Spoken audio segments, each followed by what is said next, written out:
We're starting chapter 5, and it's all about demand and supply. Some terms you've probably heard before, so we're going to explore those in detail. We're going to start with demand because demand is an easier way to understand the two interactions. So first off, we need to take a look at demand and what it actually is. And for your notes there, you need to understand that demand is both the willingness and ability to pay for something. You don't just demand something by wishing for it. Like I wish for a Lamborghini, but I'm a teacher, I can't pay for such a vehicle. That's a wish, a desire, a dream. Demand is something that I have to be willing to buy and I have to be able to buy. So Bill Gates might be in the demand, curve for a Lamborghini, but Mr. Haight is not. I drive a Ford. Okay. So we're going to take a look at graphs to really understand these concepts. And so what you want to do is you want to put this in your notes. You want to draw this graph where you've got price on one axis and quantity on the other. And in the future, we'll abbreviate them as P and Q. But for now, it's going to be price and quantity. And those are going to be the two things on our axis. All right. So one of the things that I really like to drink is Mountain Dew. All right. So if I'm going to drink Mountain Dew, I want to go out and buy it. And if I go to buy a Mountain Dew and the price is $2, that's not a very good price. Just for one can of Mountain Dew, $2, that's a lot. I would buy it because I'm kind of desperate to get it, but for most people, they wouldn't really buy it. And so how much demand would there be for those Mountain Dews? Let's just say it's me, and that's just one. All right? There's just me, and I'd buy that one. But if they lowered the price to $1, you'd probably get other people to buy it. Okay? So it wouldn't be just Mr. Haight buying it, it'd also be other people. And you pick up some more demand. And as you lower the price, more and more, you see as the price goes down, what you're getting is you're getting more and more people willing to buy that product. And what we've got here, it turns out, is a relationship. Now, for you math people out there, this is an inverse relationship. So as price falls, quantity demanded increases. All right? As price falls, quantity demanded increases. You could say it the other way. As price rises, quantity demanded falls. So these two variables move in opposite directions. As the price rises, quantity goes down. As the price falls, quantity goes up. And this is known as an inverse relationship. So this is the law of demand. And you want to write it down. The law of demand is that as prices rise, people buy less. As prices fall, people buy more. And it should make intuitive sense to you. I mean, your friends come to you, they don't say things like, hey, they just raised the price twice as high as it used to be. Let's go buy 10 of them. No, usually they come to you and they say, hey, they lowered the price, and so we should buy 10 of them. And that's what really makes a lot more sense. All right? So the law of demand is that as prices rise, quantity demanded falls, and as prices fall, quantity demanded goes up. And that's what this graph is showing right here. Okay? Now let's take a look at the next concept. In real life,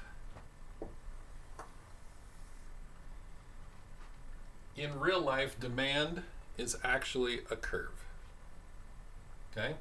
Because what this is saying is that as the price goes up, it can go up almost infinitely, but someone will still buy it. There's that crazy person. Like if Mountain Dew cost $1 million because there was only one can left in the world, there would still be that person. Not me, but some other rich, crazy person who would buy that one can of Mountain Dew for $1 million. Okay? So that's what it's saying there. Even at these extremely high prices, you're still going to find someone is going to have that purchase and is going to demand it. By the same thought, you're going to send things out this direction, and there will be almost an infinite quantity demanded at such a low price. So if the price of Mountain Dew were to drop down to like 1,000th of a cent, per ounce, you're still going to have people buying it like crazy. I mean, they're going to put in a Mountain Dew fountain in their backyard. They'll fill the pool with Mountain Dew. I mean, it's so cheap that people will demand it out there. And it's on this curve that it actually works. Now, most of the time we're operating, in these normal ranges right in here. And so that's usually all we need to draw. But you'll notice that it goes out to the extremes. For those of you in calculus, this is the fx to the limit of, and you've seen those kind of calculus equations. And again, it's a curve. And so what I had to do in college is I would calculate these things using calculus. Now, do you guys really want to do calculus? See, you're not here to answer me, but I'm guessing like all the other 20-some years, probably not. So what we're going to do is we're going to draw this as a straight line. Okay, there is our D for demand. We're going to draw it as a straight line, and we're going to call it a demand curve. All right? So just for your understanding, from now on in the book, when I talk about the demand curve, you're not going to say, hey, it's not a curve. Why are you calling it that? Well, this is the reason, and that's why we're doing it that way. Already you've learned an amazingly interesting concept that as demand, the price rises, the quantity demanded goes down. There's something else going on here. See, this right here explains why we will never run out of oil. We will never run out of oil. We will run out of cheap oil. And in the world, as we reduce the quantity, as there's less and less oil being found in the world, and we run out of cheap oil, the price will go up and up and up. And look what happens when the price rises. Okay? We start to see less and less and less. Now, we will never run out of oil. It might be insanely expensive, but we will always have some around, because as the price rises, we're not going to use it as much. And we're going to substitute for something else, and you'll see that over here on the other side. Okay? So, I'm not worried about the world running out of oil. I might be worried about the world running out of cheap oil. That's about it. All right. So here we've got our demand curve, and this is the law of demand. It's like the law of gravity. It just is this way. This is how people operate. Can the demand curve, however, curve back to the other side? That's a question. Can the demand curve ever curve to where, as the price rises, people buy more? Okay? There's a debate about this in economics, because what happens is you sometimes see this with rich people. It's called conspicuous consumption, where if the price is ridiculously high just to show off with each other, they actually will purchase more of the good. Okay? An example of this is when I was at Oregon State. They were always making yellow corn in the fields, and they were playing with a different, hybridized genetic research, and they started to develop white corn. And you've probably seen white corn chips and yellow corn chips in the store. It's pretty commonplace now. But when it first came out, the farmers would put white corn out there on the stands, and no one would buy them.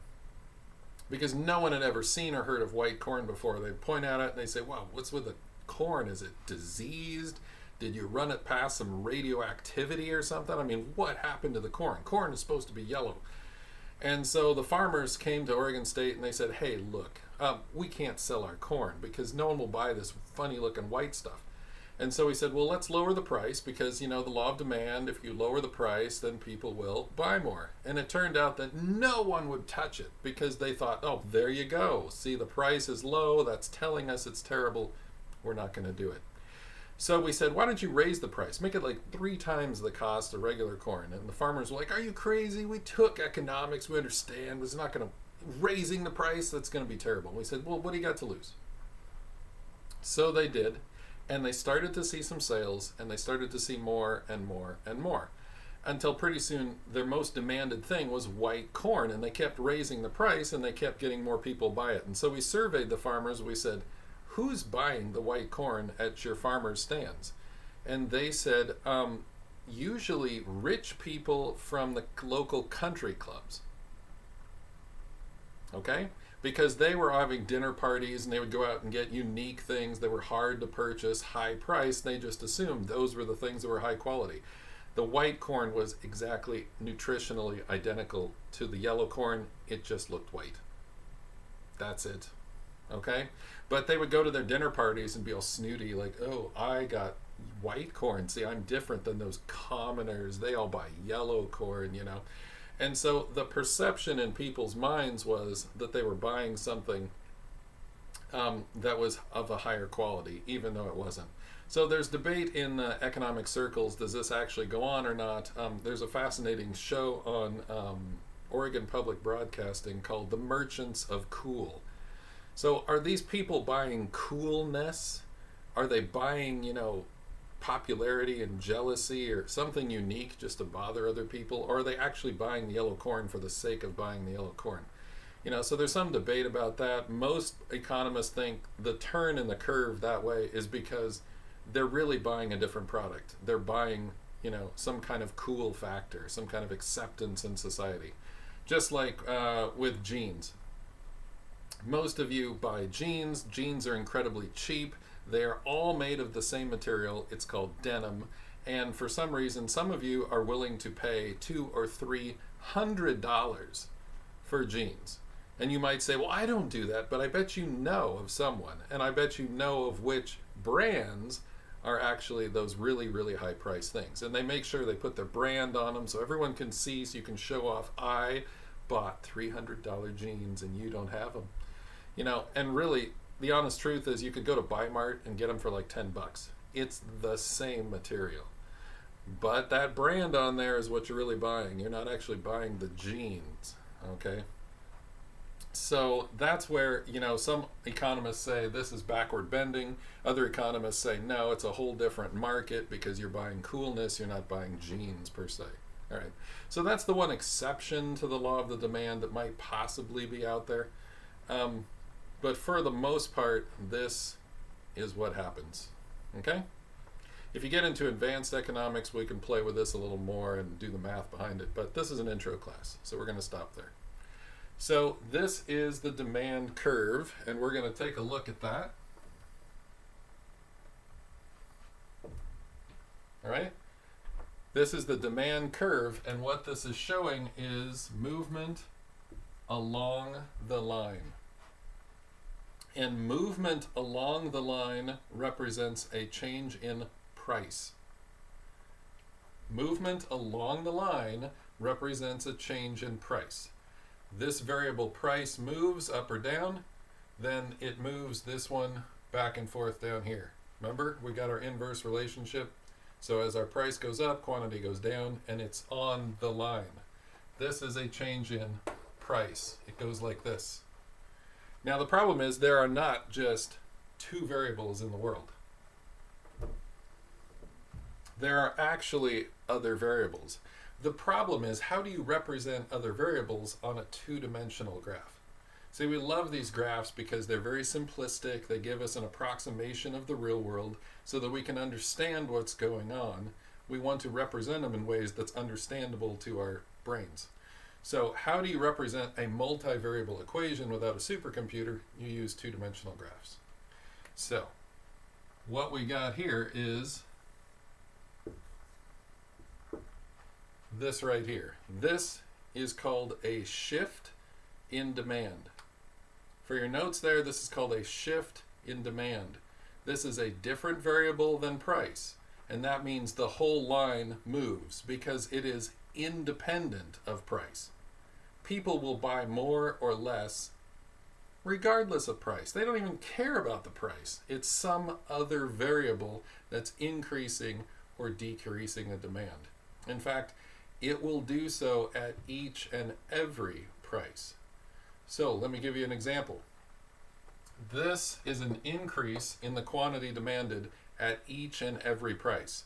No one's caring about price here.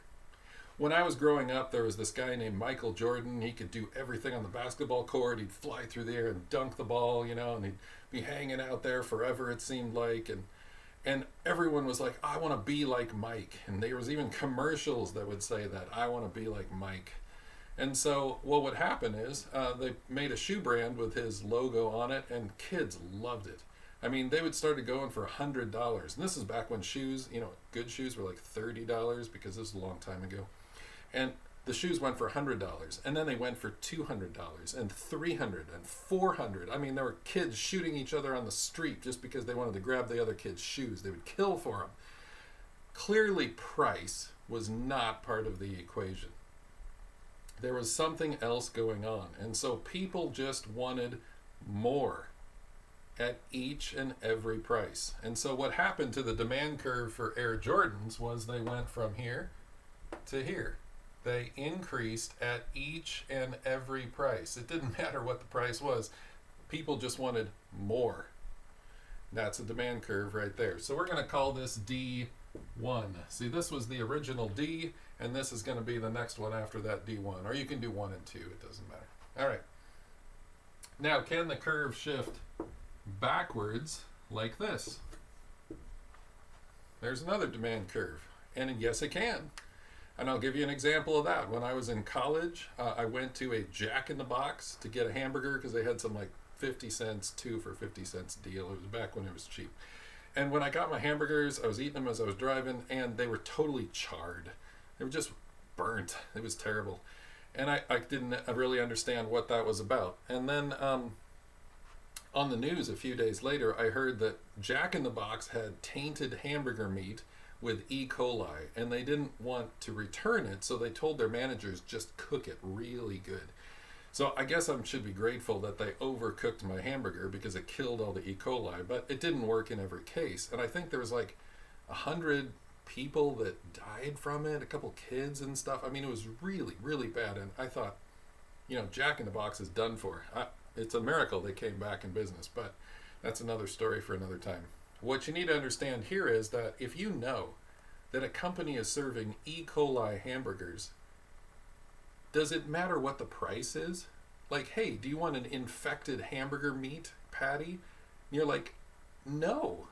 What if they sold it for 10 cents? Would you take it? 5 cents? 0 cents? I mean, the demand curve just dropped way back here because who wants tainted E. coli hamburger meat? So price was not part of the equation. It had nothing to do with it at all. Okay? So this is a shift in the demand curve, and it's caused when a variable affects things that is not the price. Price is movement along the curve. Other variables are a shift in the curve. And what do we call these other variables? It turns out that economists have been testing all sorts of variables for years, and really only 5 things matter. Well, price is the 6th one, but there's only 5 other things. And so here we go. They are called the determinants of demand. These things determine the demand curve. And number 1, most important, we put a star by it, consumer tastes and preferences. If people want it, they will pay more for it. It just doesn't matter what the price is.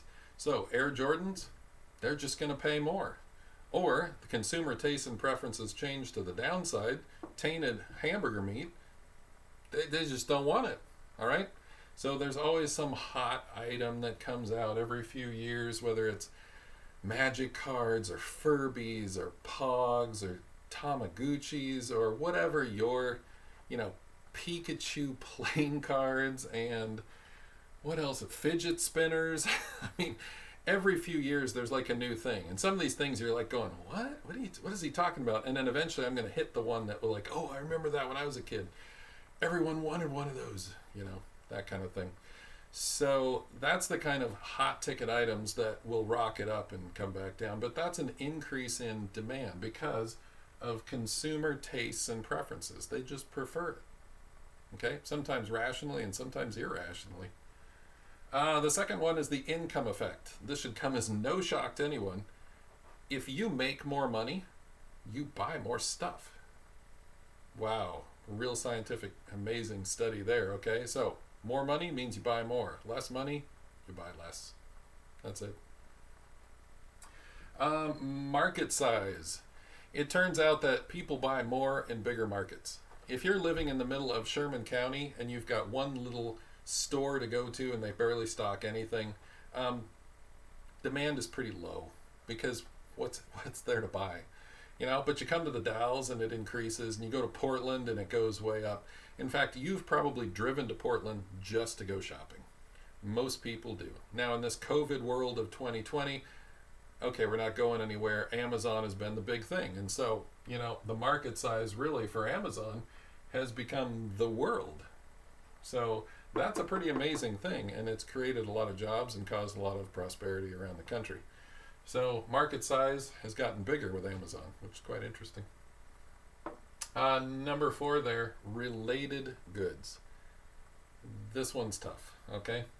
So goods have substitutes and goods have complements. Some complements are things that go with them, and substitutes are things that can be substituted for them. And I think we're going to cover that in a whole nother video, okay?